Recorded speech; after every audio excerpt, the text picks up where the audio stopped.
Hey, we are in a new space. I came because we had some days off from school, so I wanted to go literally touch grass. So I'm in the Catskills right now. All of the trees are changing color. This morning there was like this slow fog moving over the lake. The colors of the trees were reflected in the water. Mama Nature is a hottie. It was gorgeous. So I'm really happy to be here, and it's nice to have a change in scenery. I feel like this is a little bit of a tradition with us, you know. We'll take a little trip to the Catskills, do a little reading wrap up. I will say, I have had this running theory for a while. I don't have any hard data to back this up, but I have anecdotals and I have empirical and I have word of mouth. But I feel like we're always collectively going through the same sort of reading trend. It seemed like everyone was going through it with their reading in September, myself included. So this is going to be a very short and sweet video because not many books were read, but I figured we should chat about them because there were a few good ones in there. Let's get right into it. First teeny little book that we read in September was Foster by Claire Keegan. If you've been around here for a little bit, you know that me and Claire Keegan have sort of a little, you know, not tumultuous relationship, but I really feel like there are very few writers who can do what Keegan does with the economy and precision in which she does it. And I feel like her short stories have something very particular and special about them that makes the reading experience really addictive and impactful. It kind of feels like dipping into cold water with her work, and it's always super lucid and it's always really well done. But I never feel like her stories have sticking power, and I don't think I think about them too much after, though when I'm in it, it totally envelops me, unless she's doing the weird writing in blackface kind of thing, and then I'm not into it. Foster is a teeny tiny little book about this girl who is sent to stay with this family. Her family has a ton of kids, mom is pregnant, they can't really care for her or feed her, so they send her to this other family to spend the summer, a couple of months. This family is able to attend to her and care for her in a way that's very dissimilar to her family. It's a book about secrets, it's a book about the things that are not said. It's a story about how we show up for people, the power of silence, the contours of love. It's hard to talk about this book because it's so tiny and I don't want to give anything away about it, but I really enjoyed it. It's one that I listened to, cried at the end, immediately bought via paperback because I wanted to have it and hold it, and then started to reread it as soon as I finished it because there was just something so special about it. So yeah, I really like this one. This is my favorite Keegan, and I feel like Keegan is one of those writers who I will read everything that she writes eventually. The next teeny tiny little book I read was Mr. Salary by Sally Rooney. This past summer I read through Rooney's catalog except for Beautiful World, Where Are You? I reread that every fall. I don't know, I feel like a fourth reread might be excessive. So I don't know if I'll read it again this fall. I did read Mr. Salary because I realized I hadn't read that one. So essentially this is like a portrait, I wouldn't even say portrait, it's like a Polaroid snapshot of these two people, a young girl and this older guy, the speaker who I think is like 23, and the man who is significantly older than her is also significantly more financially established, and so they have all of these power dynamics already baked into their relationship. There was a joke about how, I believe his name is Nick, I can't remember what his name is, but how he was at her baptism. So they've been intertwined for a very long time, and they also have all of this familiarity with each other. But when it comes to like physical intimacy or crossing that line, it is tense and strained and very Rooney-esque. It's really interesting because, you know, in all the Rooney craze, I've been reading a ton of interviews and essays by her, and she's constantly sort of pushing against the idea of her work being auto-fictitious or like about her life. When I read Mr. Salary, I was like, okay, this is the third book about age gap relationships. I feel like I know her too well. It feels like something that she's trying to work through in her writing. But then she's like, no, it's never about me and my life. So I'm trying to like respect that, but also, you know, it's her, one of the very early iterations of her writing, so it was so interesting to see this like very jagged exploration of all these things that she has been working through. She explores age gap relationships and conversations with friends, and then does so beautifully in Intermezzo. It's very interesting to see like the earliest iteration of that, how clunky it was, but also how it still had that very vulnerable, raw sort of nut that makes Rooney's work Rooney. And it's also really inspiring, something that I think is really cool. Like, we're all going to grow, right? And we're all going to get better, hopefully, at the thing that we are working on. And so I think it's really cool to see her very earliest attempt at sort of sludging through those questions and those tensions, and to see how it has sort of evolved in her work. So I really enjoyed that. More of like a inspo if you're a writer or are playing around with writing, and to see where you have to start in order to get to the good stuff like Intermezzo. I last month read oh my god, ¿cómo se llama ese libro? By Claudia Pineiro, the yellow one. Elena Knows. Last month I read Elena Knows, and that book was crazy and it was incredible, and I was like, I must read everything this woman has written.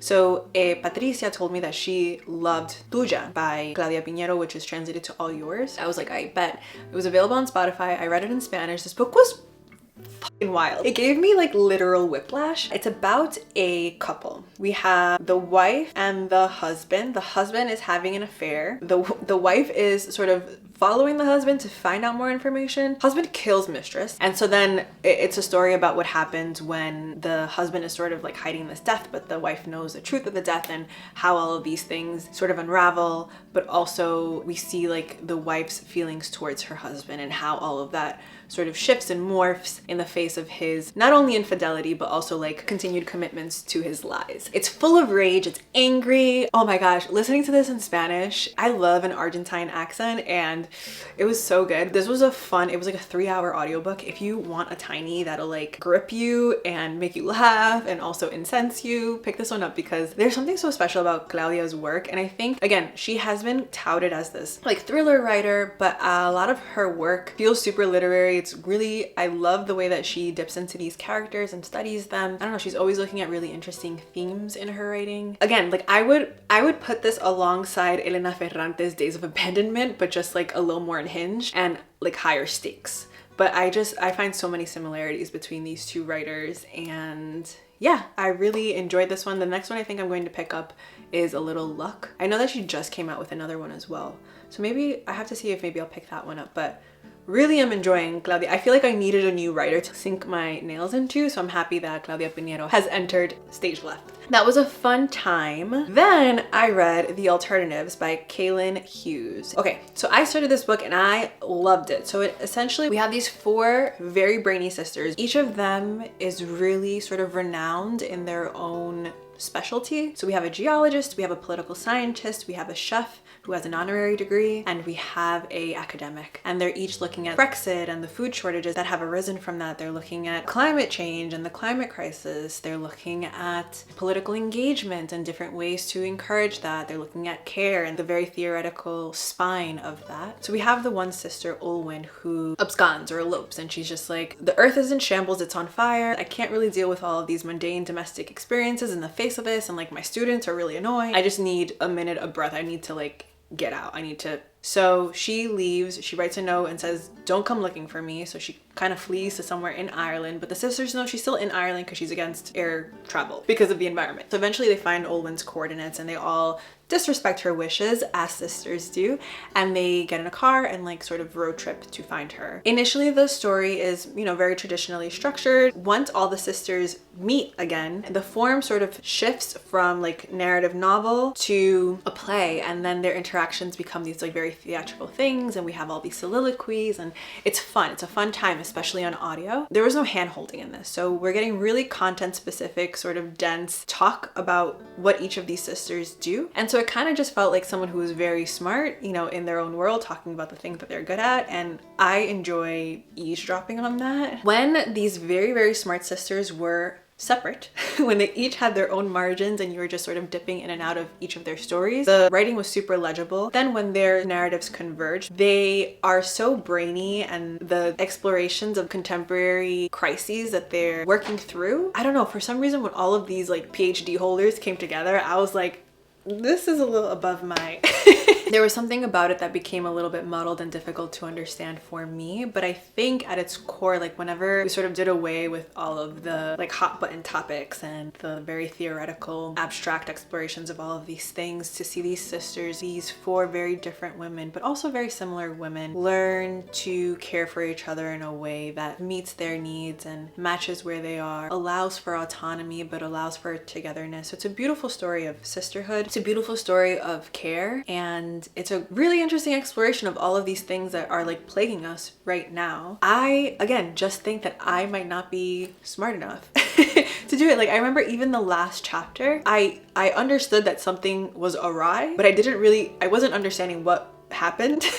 So I read it twice and I'm still like, I just don't understand the specifics of it, but I get the gist. And that kind of was my experience with the whole book. I got the gist. My like recollection of the specifics of it are very indistinct. I think I would be curious to read more Caoilinn Hughes. I really enjoyed her writing style. It's interesting because I don't want to compare her and Rooney. I don't think we have to compare writers, but I think it's really interesting because I think Rooney also has very in the weeds explorations of like philosophical questions, and she's also not spoon feeding you. I'm always above water when Rooney is making those. It's almost like proofs, like she's kind of like looking for these answers and her characters are sort of weaving themselves through this argument. And I don't know, I also kind of think that maybe my sort of disconnect with this book was that it really is about women and their work. There's a lot of attention to their work, and I think work can be interesting, and I think like all of these questions that each of them was dealing with within their own sort of expertise was interesting. But I think in fiction, I am more interested in the braids of relationships. And I think that's just where the disconnect with maybe this book in particular lied for me. I did listen to this one on audio while I was reading it physically, and that was a lot of fun because there was a cast of characters. So especially when it transitioned into that play format, it was so much fun to listen to. That's it. That's all I read. Should I talk about the 2 books that I DNF'd? I DNF'd Evenings and Weekends by Ocean McKenna. I need for all of y'all who have been hyping this book to come to the front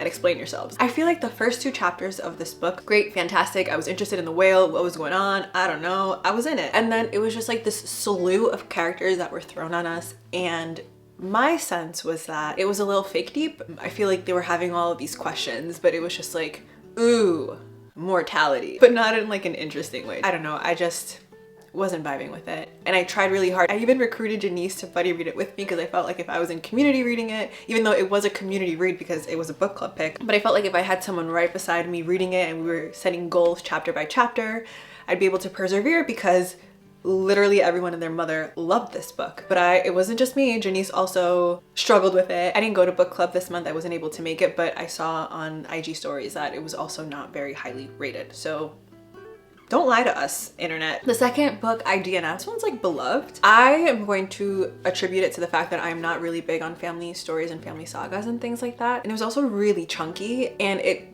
kind of upsets me because I read almost 400 pages of this. In cat terms, that's like 2 books, but I really, like, I got halfway and I was like, I don't think I can do this. And that book was The Bee Sting by Paul Murray. Everyone loves that book. It felt a little too maybe commercial for me, and I finally decided to officially DNF those 2 books. And then I picked up Soldier Sailor by Claire Kilroy, and this one so deliciously yanked me out of my reading slump. This is amazing. So this is a book about a woman telling her son about the very early days of motherhood, and this is an angry book. It's so interesting because I'm about halfway. She feels so much love. Like, she feels like her center is her child, right? And she feels so much devotion for her child. All of this like unfathomable love for her child. But she's also grappling with her disdain for her husband and how he's so able to like easily click out of his responsibilities, how everything has fallen to her, how she no longer knows herself, how like she's lost free will, how circumscribed her life has become, how pinched. But there's also this really interesting tension. So she's mad at her husband, but she's also mad at men and just like how unfair the distribution of responsibilities is. But she's also raising a man or a little boy, and on top of this, her son is a little tyrant. So it's just really interesting to see her sort of like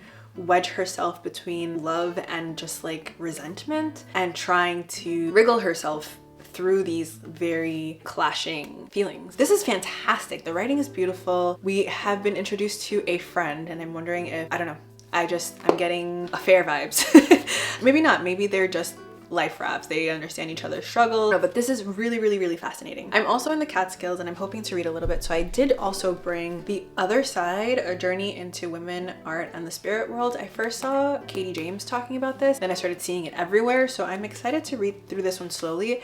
I was reading Lonely City by Olivia Lang because I wanted to try to have like a nonfiction along with my fiction. I think that's also why I've been falling into a little slump, because sometimes too much fiction is also not it. But I also couldn't get into that. I think I have really been embracing community this year, and like I kind of also like, I don't this is maybe TMI, but like I don't want to read about loneliness right now. And it's funny because like the way that she captures those sensations of loneliness are very familiar to me, but I feel very distant from that now, very happily so. And so like I kind of don't want to be in that headspace. So yeah, I have been moving through that, but almost with a little bit of animosity, and I don't want to feel that. And I feel like there will be a good time to pick that up, but I don't think it's now. So I'm switching over to this. So I might start this one in a little bit.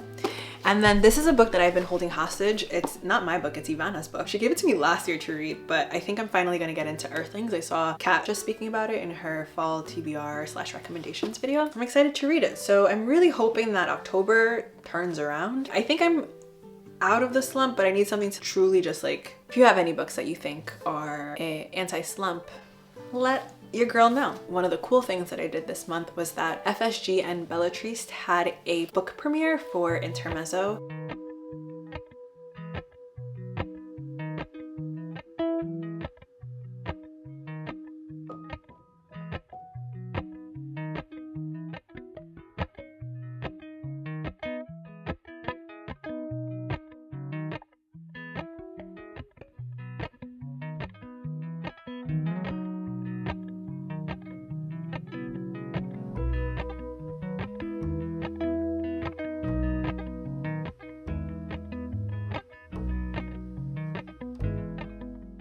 They invited a bunch of book people. There were a lot of publishers there as well, but this was such a cool event. It was featured in Vogue.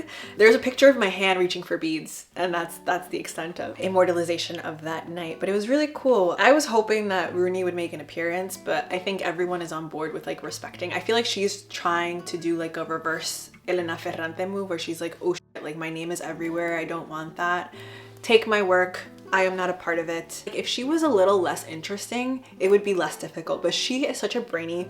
Like I was watching, she had I think like the only interview she gave at the release of Intermezzo, it was held by like Soutchbank Center in London, and they had a live event, and that was such a fascinating conversation. They spoke very little about the book. She was talking about novels as bourgeois tradition, and they were talking about autofiction, and they were talking about just so many interesting things. And that's the thing, it's like I think if she were less interesting, we wouldn't crave her so much, but I love hearing her talk, and I'm grateful for the slew of articles and essays and interviews that she's given on the heels of the release of this new book.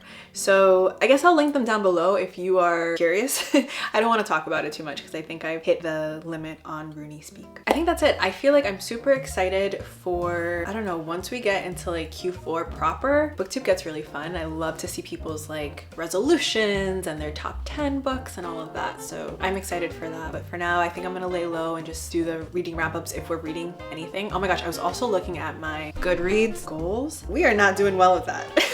I think I read like 34 books this year, and my goal is usually 50. I usually read far more than that, but we've not been reading a ton. I guess it is what it is. It's giving me a little bit of anxiety, but yeah, let me know how you're doing. Let me know if you're reading anything good, and I think that's it. Bye.